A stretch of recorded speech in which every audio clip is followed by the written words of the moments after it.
Welcome, friends. We are your hosts, Sandy and Wade, baby best friends turned husband and wife and business partners.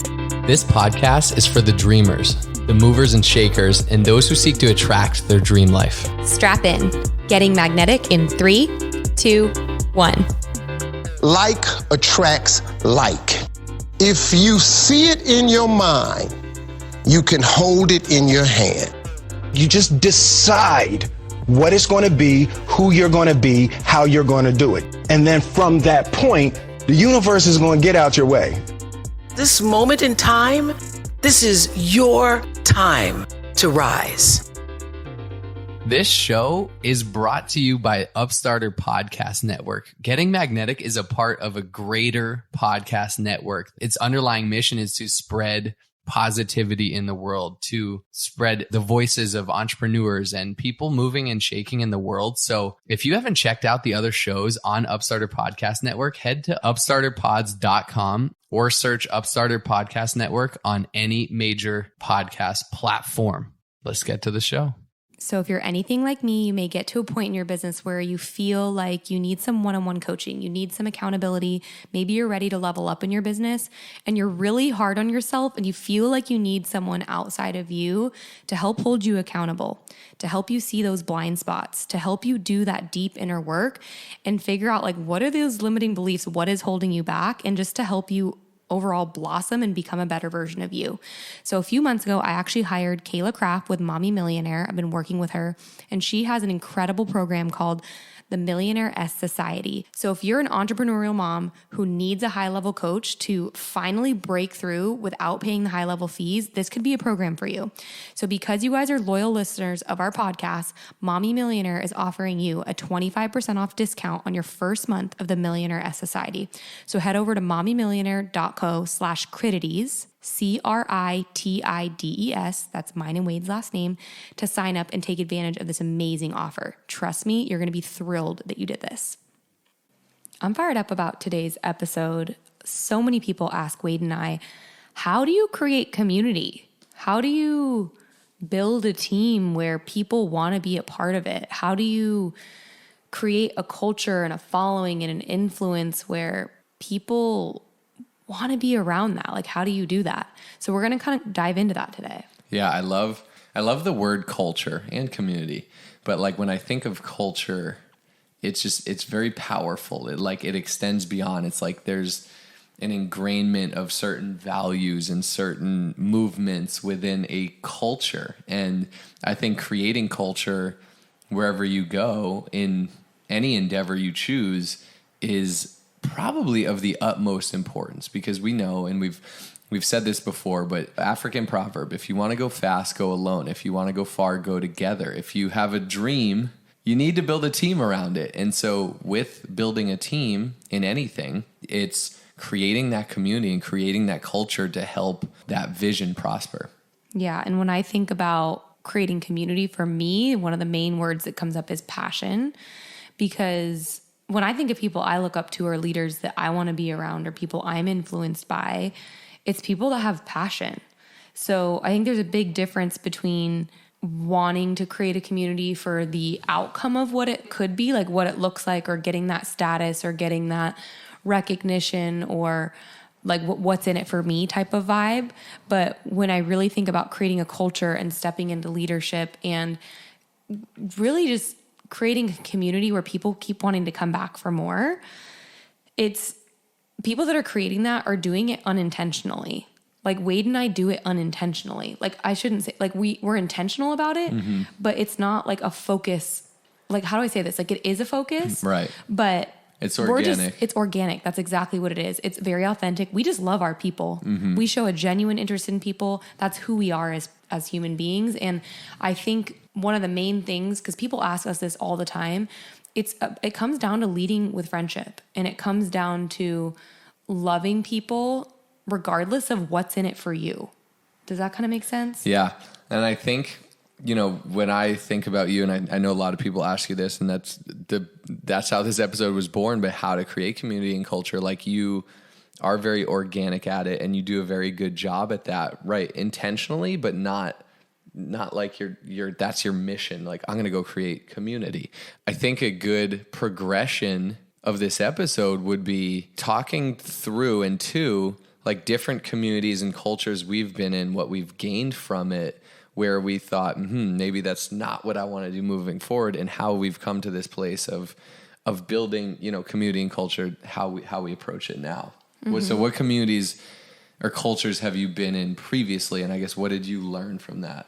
Like the first thing that comes up are just different teams I've been part of, like growing up, whether it was softball or on my track and field team or like organized sports kind of thing. Another one that comes up for me is sorority. And then obviously the latest one that comes up is our network marketing business and the community that we've built there. And I think too, like, for me, it definitely early on, it was sports, mainly probably sports. And when you think about that, it's a team working together towards a common vision or a common goal, whether that's win the state championship or make the playoffs for the first time in 40 years or whatever that goal is. That's what's so special about community and culture is like, it's first and foremost, you have to be moving towards a common vision or a common goal. Like everyone has to be on board towards that. And from there, you create values, you create culture from there. But when everyone is aligned with that vision, I think that's where it begins. I think segueing other communities and cultures I've been in is the corporate world. So any job, if you're a part of a company, you are a part of a community, a culture, whether good or bad.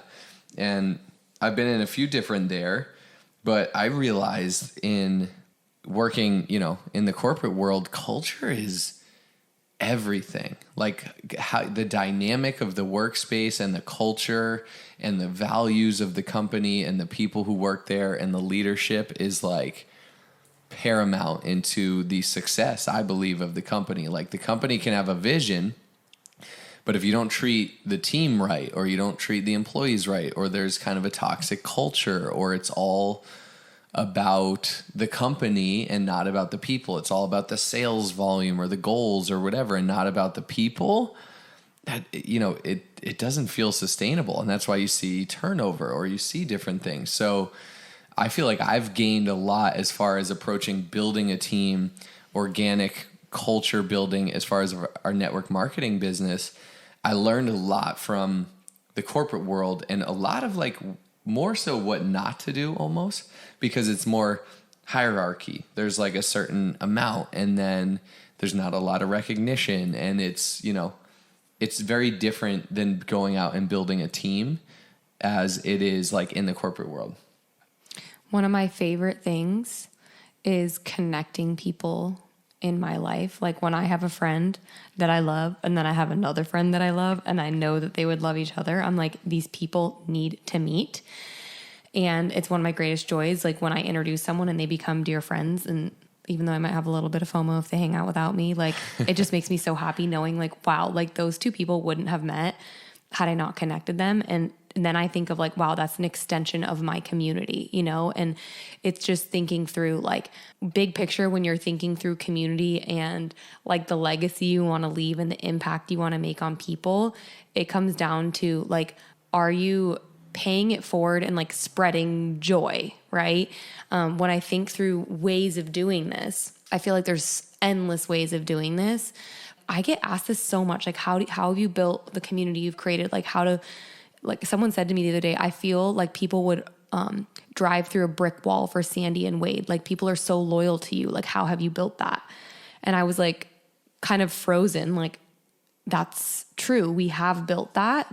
And I think it's because of friendships. And I think it's because of just loving on people and seeing people for who they are at their core.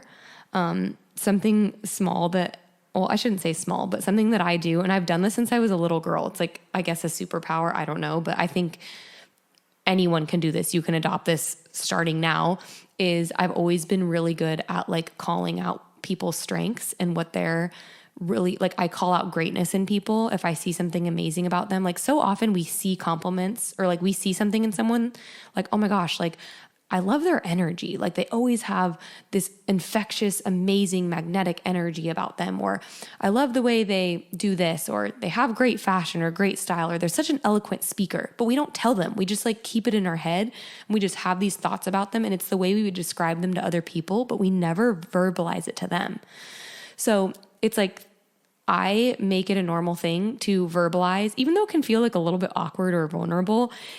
Even if I just met someone, I'll tell them like, I have to tell you the way you do this or what I'm sensing is this. And like, I just call out the truth that I see in people and it gives people power. So it's like, I think that's a great place to start in building community and building life, like long lasting relationships. Like call out the greatness in people. Yes, I love that. Affirm people, call out their strengths. Like it feels good, right? And oftentimes we are our own biggest critic. Like we don't see the greatness in ourselves like other people do, or other people might be able to see our blind spots. So when they see like, you should do that. You'd be amazing at it. You could totally do that. Like having other people believe in you is very empowering. I think to piggyback on that and going back on what Sandy said, in creating culture, it's like not asking yourself, like, what can this person do for me, for my community, for this team, for this company, for whatever. It's like, what can I do for this person? What can this company, this culture, this team do for this person? It's like being outwardly focused. And then, so having that kind of outwardly focused mindset, but also what Sandy said, getting to know people, getting to know someone, getting to know their story. Because when you get to know their story, you see their strengths. Maybe you see their opportunities or their blind spots, and you can lean into those things and you can help them grow. Because at the end of the day, someone joins a community because they like the way it makes them feel, or it aligns with a certain value or goal or path of theirs. And so getting to know people is the biggest thing. And I remember thinking back to when I was in corporate America and we were hiring, and I was actually on my way out, and we were hiring someone almost pretty much to replace me. Everyone would, was looking at credentials and whatnot and everything. Like, I didn't even look at that. I assumed by the time I interviewed them, someone else had looked at that. I just wanted to get to know the person. I wanted to get to know and how they would fit in the dynamic and the culture and what their goals and aspirations were, and, ask them some things that to keep them on their toes and see how they react. And so getting to know people's stories is everything. So now in our creating our team and culture, like we want to get to know people and everyone's stories and how we can help them and how they can move the community and the team forward. But how can we first go and help them? So I think that outward focus and getting to know people is huge. I love that. Another thing that I think is so important, like kind of touching on recognition, is people's birthdays. Like that has also been a huge strength of mine. And obviously if it's a close friend, I take it to like another level, but just generally every single day I look on Facebook or LinkedIn and I see whose birthdays it is, and I'll send them a voice memo. And like, that is so different than just happy birthday, Sarah, right? I send them a voice memo and I'm like, hey, Sarah, I wanted to reach out to you. I see it's your birthday. I hope you feel so loved and your day is full of love and light and laughter and good people, and you make amazing memories and you know how special and loved you are. And may this year bring you so much abundance. Happy birthday. Like, I'll just send something like that. And people are like, that was a nicer message than I got from any of my close friends. I go out of my way. That takes me, 15 seconds? That's how I build relationships with a lot of people. Like, yeah, that takes 15 seconds out of my day, but I'm building relationships with people. I'm always looking to add value. I'm always looking to leave people better than they were before I interacted with them. At the beginning of every month, I'll literally go on Facebook and I look at the map, or not the map, but like there's like a thing on there of whose birthdays are coming up that month. And I'll mark in my calendar, like especially if it's like a close friend or a teammate, or I'm really good at remembering birthdays, so that's not usually something I have to write down, but just to make sure. And going out of my way to make those people feel recognized, writing them a handwritten note, taking them out to lunch, like, whatever it might be that is like specific and special to them. But like, I don't know, I think so many times like birthdays or special dates or recognition for people is overlooked. And that's an easy way to make someone feel super recognized and loved and special. On that note, yeah, I mean, birthdays, different things like that, recognition in general is a huge part of community and culture. And that's what I really, you realize, generally speaking, but that I keep coming back to, corporate America might be missing, where it's like, okay, are we hitting our sales goal, our quota, or whatever? Maybe people get recognized for their annual President's Club, but like, how often are you recognizing your community, your culture, your team for just a job well done? Not even that they hit a certain metric, for like, hey, I see you. I see you. People a lot of times just want to be seen.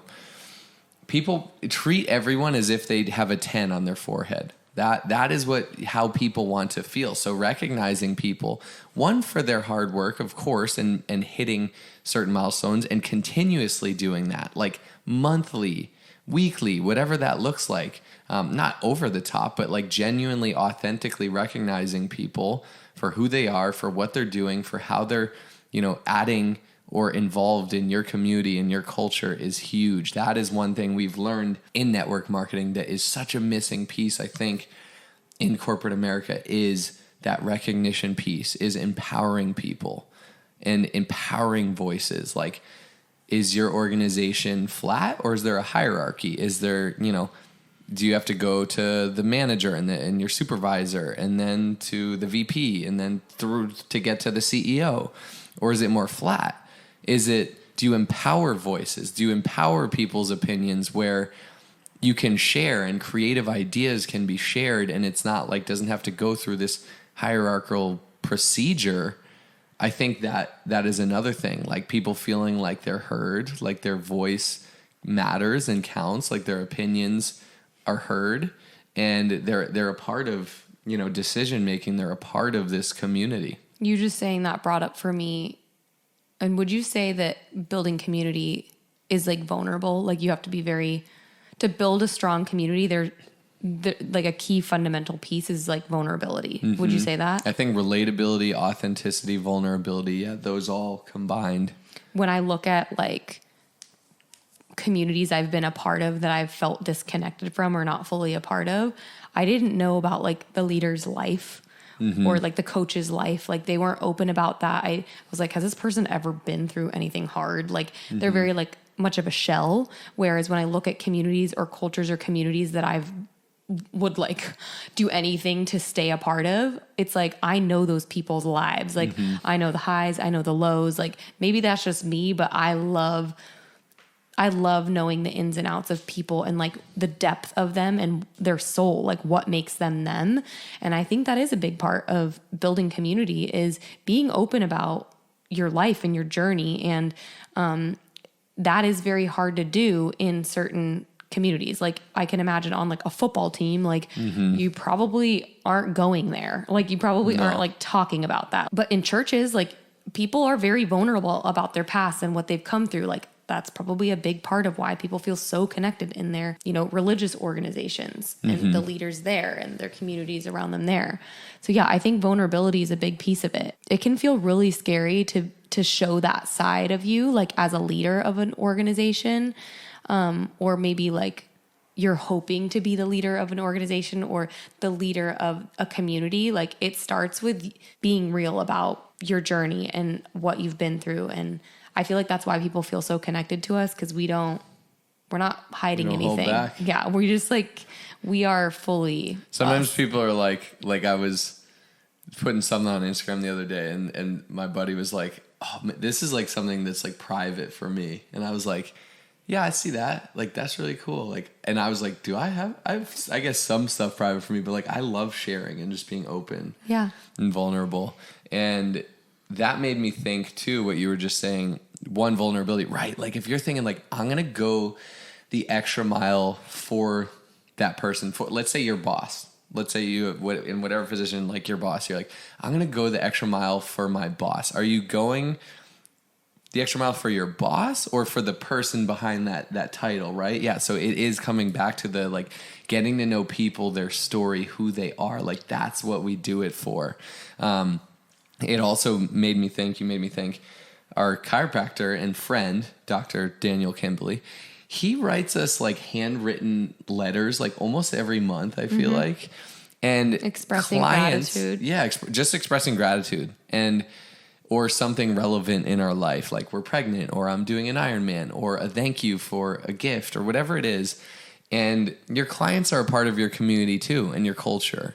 And you know, we're obviously his friend, but we're a client of his as well. And so getting those like handwritten notes, I think from him, notes like are huge. Yeah. he creates a great culture. And when you walk into his office, like you can feel the energy and the vibe and like who he is.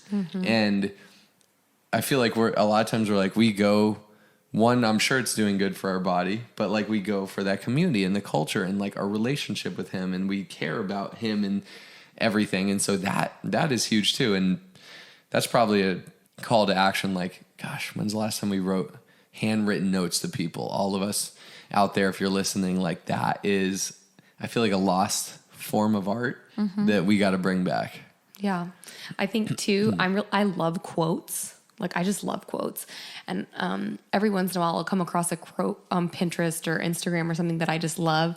And I have a folder on my phone called quotes and I'll save it. And I found one, I was just trying to look it up on my phone while right now I couldn't find it. But it said something like you are on the verge of like a miracle coming into your life or something like that. And I saw that and I literally thought of like 10 different people in my life that I knew were going through a hard time, whether it was like losing a job, like struggling to get pregnant for 4 years, like I had different friends going through these different things.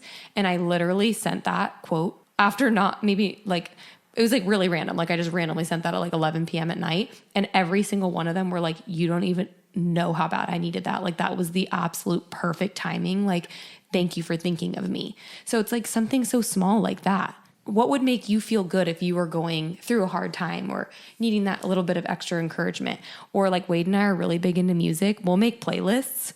Like we have like a super hype, like close day playlist for like, you know, the end of the month when it's all hype, like we're, you know, with our business, like close day that hundreds of people are subscribed to because so many people like love that close list. Or I have like a super yin yoga, like calming playlist. And whenever I, you know, am in touch with someone that's like, oh yeah, I was so stressed or this or that. I'm like, can I send you my yin playlist? I feel like just have this super peacefully playing in the background, like when you're showering or doing your makeup or like falling asleep or whatever it might be, just like to have these peaceful vibes, you know? So it's kind of just thinking through like, these are tiny little ways that you spread your light. These are tiny little ways that you cast joy. These are tiny little ways that you build your community without even, it doesn't feel, I'm not intentionally like, I'm going to send this yin playlist to this person I met last week and I'm going to build my community. No, I'm just adding value and wanting to leave them better than I found them. And ultimately, that's how our circle keeps growing.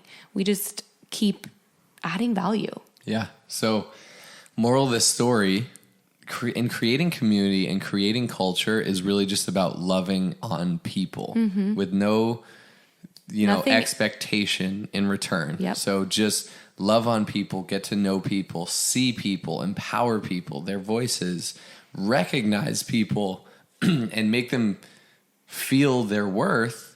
And when we do that, we're outwardly focused, we create that loyal, that unbreakable community and culture and towards that common vision that you may have. And one thing, you always say this, but a way to end, I feel like that's so powerful is it's so easy to talk about ourselves, right? And I think to really be like a respected person, I don't know. A leader. A leader, I guess. Yeah, that people look up to is that whole concept of be more interested than interesting. So we all want to be interesting, right? But to be like really remembered, like be more interested, ask more questions, have interest in people's lives, leave an interaction where you barely spoke, but you asked them so many questions that they're like, that was an amazing conversation I just had with Wade. And it's like, well, Wade actually didn't talk that much, but he pulled these things out of this person. So be more interested than interesting. So basically listen more than you talk. There's a reason we have 2 ears and 1 mouth, right? Because we're supposed to listen more than we talk. So with that, I feel like we should end this episode because I'm talking a lot. That's a great ending. Well, that's a wrap. We'll see you next time, Getting Magnetic. All right, go build those communities. Only those that can see the invisible can do the impossible.